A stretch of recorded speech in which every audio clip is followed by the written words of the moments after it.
diferença entre amor ao próximo e ingenuidade. O primeiro mandamento é, com toda certeza, o mandamento mais importante, pois é ele que origina todos os demais. Se não há amor a Deus, não há como ter impulso para seguir todos os outros. É uma questão lógica. O amor que não está em Deus é fraco, como a luz de uma vela que, com um soprar, se acaba. Entretanto, sendo sabido isso, importantíssimo também é o mandamento segundo, porque afinal, é fácil amar um ser perfeito como o próprio Deus, mas é dificílimo amar uma pessoa de carne e osso em todas as suas malícias e defeitos. Quando saímos do campo meramente teórico, entramos numa grande dúvida. O que seria realmente amar ao próximo como a mim mesmo? Muitas pessoas confundem isso com um pensamento moderno excessivo do amor próprio. E começam com a historinha do se eu não me amar, não posso amar ninguém. É bem verdade que é necessário ter algum amor por si mesmo, tendo em vista que somos todas criaturas do Deus Pai. É evidente que Ele quer que cuidemos de nós mesmos com toda a dignidade para que possamos louvá-lo. Mas isso é extremamente pequeno ainda, pois pergunto, que amor próprio tem um pai que se sacrifica pela mulher e pelos filhos? É provável que ele tenha algum, pois com certeza essa atitude requer muita coragem. Afinal, era a vida dele. Mas ele fez algo muito mais importante. Abriu mão de si mesmo pelo outro, o que é muito, muito maior do que amar a si mesmo. Então, já é clara a necessidade de diferenciar essas duas coisas. Não valorizar excessivamente o amor próprio, tampouco confundi-lo com a dignidade que Deus nos pede como seus filhos.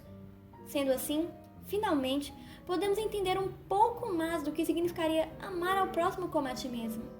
Lendo o livro de C.S. Lewis, Cristianismo Puro e Simples, tive a oportunidade de conhecer afirmações bastante lúcidas, pois jamais havia visto o assunto desta forma. O que virá, de agora em diante, será tirado, inspirado no livro.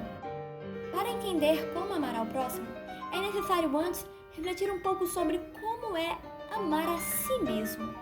Em primeiro lugar, pensemos. Muitas vezes, quando pensamos em nós mesmos, pensamos em nossas miserabilidades, nas nossas maldades, fragilidades e ignorância. Sendo assim, ainda que nos amemos de uma forma ou de outra, isso não significa que nos achemos perfeitos ou simpáticos. Da mesma forma, é com o próximo. Amá-lo não é achá-lo bonito ou simpático, pois nós, muitas vezes, não sentimos isso por nós mesmos. Isso também nos leva a outro ponto. O fato de nos acharmos boas pessoas em algum momento, de nos acharmos bonitos ou alegres, não é uma constatação de que nos amamos. Em segundo lugar, tocamos em algo mais importante. Quando estamos sóbrios, além de sabermos que não somos boas pessoas, também reconhecemos nossa perversidade. Desta forma, olhando para si, parece lógico que é possível e justo odiar algumas coisas que o inimigo faz, pois nós mesmos sentimos isso pessoalmente. Dentro disso, porém, há algo a se ressaltar. Ainda que tenhamos avareza por nós mesmos, nós ainda nos amamos. Da mesma forma, deve ser com os inimigos. A conclusão disso, em nós mesmos, é esta. A razão real de eu detestar a minha maldade é porque eu me amava. Sabendo que tudo aquilo era errado, ver alguém que eu amo, eu mesmo, realizando tamanhas maldades é algo decepcionante e odioso. Isso leva a um desfecho. O cristianismo não pede que reduzamos nosso ódio pela crueldade e pela traição, mas deseja que nós odiemos as coisas em si e não a pessoa propriamente.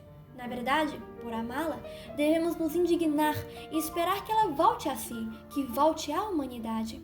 Portanto, isso valida sem dúvidas o castigo aos malvados, pois quando nós mesmos erramos, desejamos a punição, se tivermos alguma consciência moral.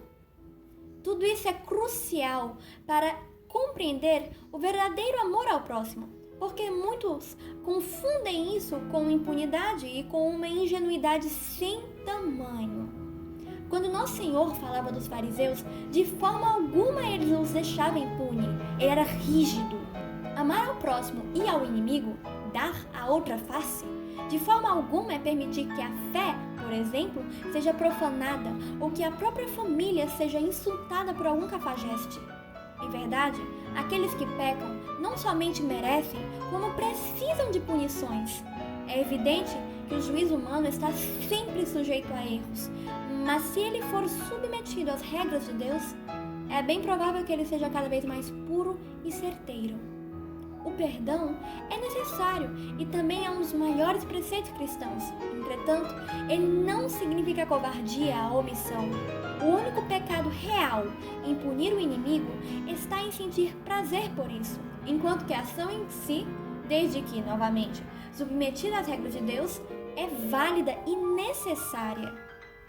Devemos amar e devemos perdoar, mas não devemos nunca ser ingênuos, pois é como diz o Evangelho: eu os estou enviando como ovelhas no meio dos lobos. Portanto, sejam astutos como cobras e sem malícia como as pombas.